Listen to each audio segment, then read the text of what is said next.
Boa noite a todos, amigos e amigas do Nossa Senhora Aparecida. É uma grande alegria. A doutrinária do Nossa Senhora, que antes era feito nas quintas-feiras, às 20 horas, está retornando. Só que agora retornando em função da pandemia, num formato diferente, através do Facebook. Jesus nos disse uma vez que um dia o Evangelho iria entrar pelos telhados. E o dia chegou. Fazendo uma live da sessão doutrinária, nas quintas-feiras, às 20 horas, teremos então uma reflexão, todas as quintas.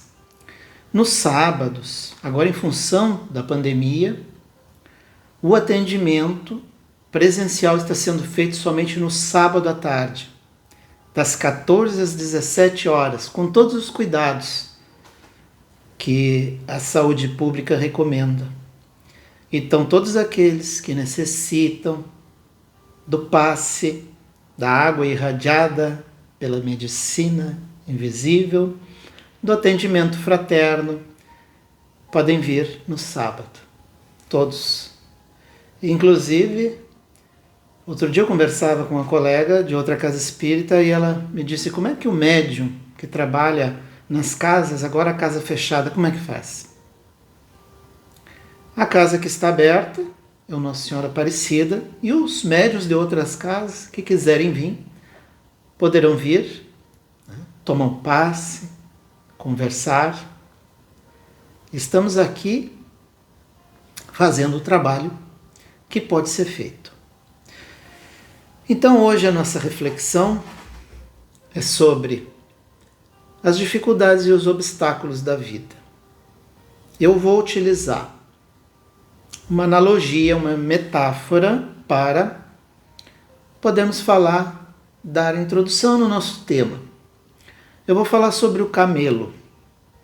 O camelo é um animal que vem sendo utilizado na aridez do deserto pelo homem há séculos. E ele possui uma adaptação para sobreviver, para enfrentar as dificuldades do deserto. Então o nome camelo vem do grego camelos, que significa suportar, carregar, transportar. O camelo, ele possui aquelas patas achatadas que não afundam na areia, a pisada, né? As narinas do camelo, elas são em forma de cone. Tem uma tempestade de areia, ele fecha a narina e a areia não entra. Os cílios dos olhos, eles são longos. Isso permite que ele feche na tempestade de areia, não entra areia, e aqueles raios solares que podem queimar a retina do olho também não vão penetrar. E o camelo é um animal que ele pode galopar por horas e horas sem tomar água, até 40 quilômetros num dia ele pode percorrer galopando. Pode ficar, então, até 5 dias sem tomar água, e quando ele encontra uma fonte de água, ele pode tomar de uma só vez até uns 70 litros de água. E quando ele tem o dia todo para tomar água, ele pode tomar até 200 litros de água. E quando muitos acham que aquela corcova que o camelo tem no lombo é um reservatório de água, o camelo tem, na verdade, um reservatório de gordura. Então, o camelo, quando está muito quente, o oxigênio do sangue entra em contato com a gordura e a gordura vai se derretendo e ele vai se hidratando. Então, o camelo tem uma gordura para queimar na aridez do deserto. E quando a gente muda o olhar para a criatura humana, a gente percebe que a criatura humana necessita de uma gordura para queimar nas adversidades da vida. E é esse o nosso tema de hoje, sobre as dificuldades e os obstáculos da vida. Vocês sabem a diferença entre dificuldade e obstáculo? A dificuldade é aquilo que precisamos encontrar, uma solução, mas a solução não depende especificamente de uma atitude nossa. Então a dificuldade depende de uma ação externa. A dificuldade está, por exemplo, na perda de um ente querido. Quando um familiar nosso adoece, isso é uma dificuldade. A perda de um emprego no lar. Alguém da família perdeu o emprego. Isso é uma dificuldade. A desunião familiar causada, às vezes por uma traição, por exemplo, isso é uma dificuldade. E tem acontecido bastante. Estamos vendo agora, durante a pandemia, a quantidade de uniões familiares que estão sendo dissolvidas em função, um pouco, dessa convivência que se acentuou, que antes não era tanta. Então, muitas separações também. Muitas crianças estão vindo. Sempre tem um lado bom, né? Então, isso são dificuldades. E os obstáculos? Os obstáculos são aquilo que precisamos enfrentar e que necessariamente precisa mais de uma ação nossa, esse enfrentamento, uma atitude nossa. E aí nós estamos falando de ansiedade, por exemplo. A ansiedade é o nosso melindre com o futuro. Não sabemos o que vai acontecer daqui para diante, por exemplo, com a pandemia. Muitas vezes perdemos o sono durante a noite. E não sabemos, às vezes, nem o porquê. Passamos madrugadas se revirando na cama. E muitas vezes temos também, não só adultos, mas crianças com insônia. E o motivo disso, essa ansiedade. E a criança é maior preocupação do que nós, né? Nós somos adultos. Então a criança merece uma atenção maior, né? Porque a criança não é nada mais, nada menos do que um corpo jovem num espírito velho. Então vamos dar a máxima atenção agora na pandemia, né, para as nossas crianças. E quando reabrirem as casas espíritas, levem as suas crianças para a evangelização, porque essa é a primeira função de nós pais, evangelizar os filhos, aplicar a vacina, para que depois eles decidam se aquilo é útil a eles, se aquele ensinamento, né, os primórdios do cristianismo estão ali. E aí depois eles decidem. A depressão também é um obstáculo, né? A depressão é a nossa dificuldade em lidar com as coisas do passado. Basicamente, mais o nosso passado espiritual, alguma coisa do presente também, mas mais o nosso passado espiritual. E aí a gente não sabendo como lidar, não tendo essa gordura para queimar, aí a gente acaba ficando deprimido, vem uma depressão profunda e até o perigo do suicídio, que deve ser evitado ao máximo, porque a vida é um bem muito valioso que Deus nos concedeu por empréstimo da misericórdia. Os ciúmes também é um obstáculo para nós. Muitas pessoas chegam a ter um ciúme doentio. Né? E o amor, a gente sabe que o amor absoluto, ele não é egoísta. Né? Então, os ciúmes é um obstáculo. O rancor, a mágoa, tudo aquele lixo, né, que nós vamos guardando dentro de nós, é um lixo espiritual. O medo é um grande obstáculo, né, porque o medo nos impede de avançar. Porque quando nós estamos diante de um obstáculo e o medo nos domina, nós não enfrentamos. E se nós enfrentamos, às vezes nós vemos que aquele obstáculo não era tudo aquilo que a gente pensava que era. Muitas vezes ele nem existe. Então, se a gente enfrentar, nós temos no mínimo 2 resultados, que um é a vitória ante o obstáculo, avanço moral. Quanto mais enfrentarmos, mais vitórias, mais avanço moral, mais gordura para queimar. Se nós tivermos uma derrota, aí nós já temos um conhecimento também, que aquele caminho nós não podemos segui-lo novamente. Então, a nossa vida, ela é como uma balança. Né? E nós precisamos, na balança da vida, encontrar o equilíbrio. Ou seja, entre fazer o que nós gostamos e fazer o que nós não gostamos também.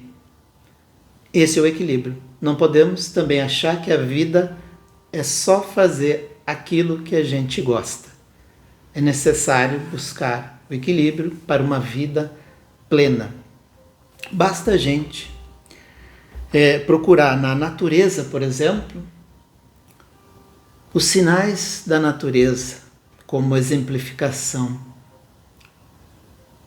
Não há um tempo de plantar, não há um tempo de colher, não há o tempo das chuvas, o tempo da seca,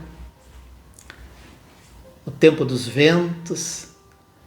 E as estações da natureza é um ciclo. Né? Outono, inverno, primavera, verão, e elas vão ciclando uma na outra. E assim é a nossa vida. É composta de ciclos. E como diz aquele ditado, a pedra que não rola, ela cria limo. Então é necessário que as pedras rolem para não criar essa sujeira espiritual, o limo. Então tem um objetivo nesses ciclos da vida. E o objetivo não é nada mais, nada menos do que cada dificuldade que a gente enfrenta na vida, o objetivo é que a gente nunca fique do mesmo jeito que era antes. Nunca vamos ser os mesmos depois de enfrentarmos qualquer dificuldade na vida. E uma coisa é certa também.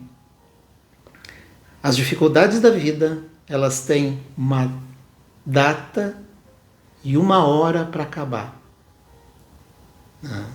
E o objetivo, então, das dificuldades, das adversidades da vida, é nos transformar. É transformar o nosso espírito. É forjar como a espada de um samurai. Forjar através das provas que a gente vai passando no nosso dia a dia, trazendo em cada ciclo um aprendizado.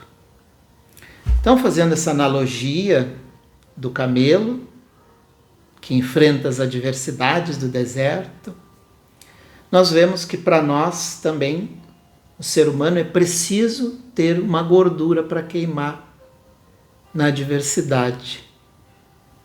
E nós vamos indicar que tipos são esses, né? Quais as terapias as quais podemos ganhar um pouquinho de gordura para enfrentar, né? Como é que nós conquistamos isso? A receita do bolo, né, que eu dou não é minha, é dos nossos mentores, a Joana de Ângeles, a experiência apostolar de Paulo, e está tudo ali, um ensinamento diário. A primeira coisa que nós temos que fazer para ganhar gordura é o autoconhecimento. O que é o autoconhecimento? O autoconhecimento é aquela viagem que nós fazemos para o nosso interior.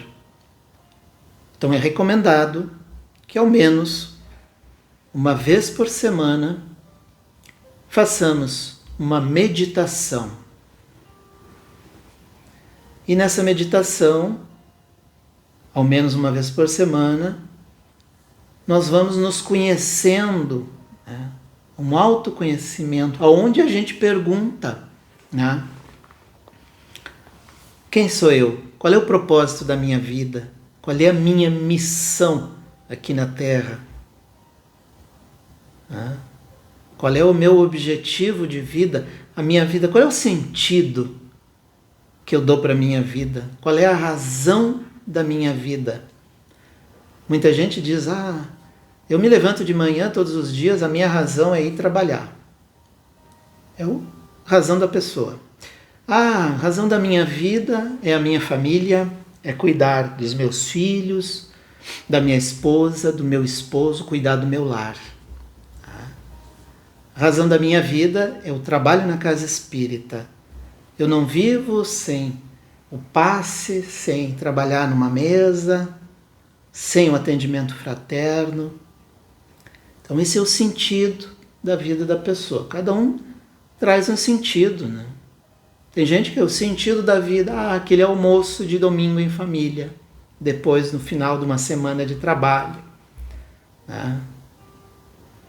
Um dia desse eu encontro uma amiga minha na rua e ela me pergunta se eu ainda estava correndo na rua, e eu disse, olha, eu dei uma parada porque eu estava com dores na lombar, mas estou fazendo outro exercício.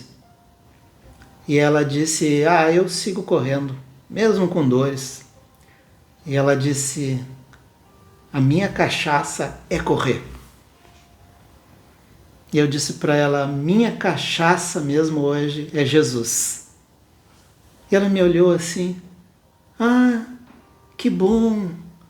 Como dizendo assim, coitado, correr é muito melhor.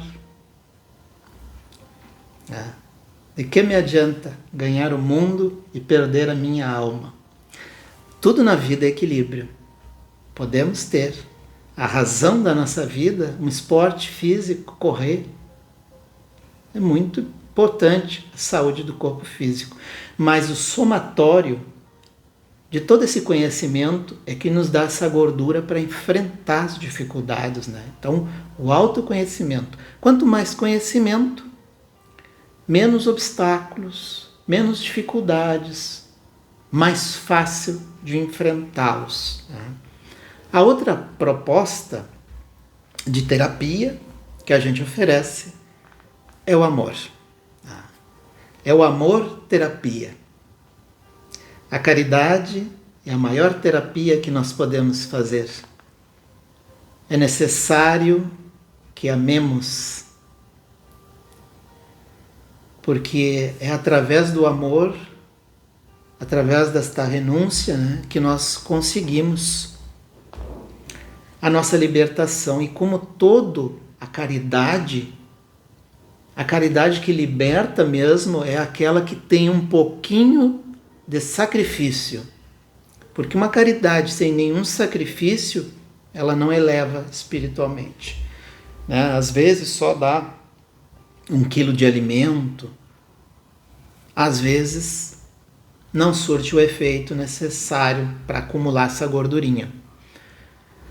Então o amor, ele tem que, né, haver essa dedicação maior. Como disse Jesus, eu vim pelos doentes.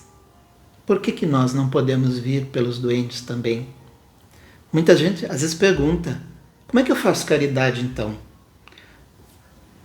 Tipo, sozinho eu não posso ir, às vezes num asilo, num hospital, mas nós temos que iniciar. E a melhor forma de iniciar é através de sair na rua, eu tenho que ir pagar uma conta, já pratica esse amor caridade.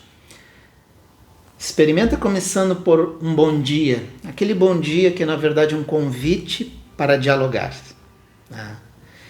Dar um bom dia para quem a gente gosta ou gosta da gente é muito fácil, mas experimente essa terapia que tem um pouco de sacrifício no início com alguém que não gosta muito da gente. No início vamos receber uma carga um pouco pesada, mas isso faz parte. Nós vamos ter a gordura para queimar. E logo nós vamos entrando no campo mental das pessoas e a mediunidade de cada um, os nossos mentores, eles vão nos dizendo: a melhor caridade hoje é essa. Então não há desculpa, né? Eu não sei como é que eu vou começar. Colocou o pé na rua, já começou a fazer a caridade.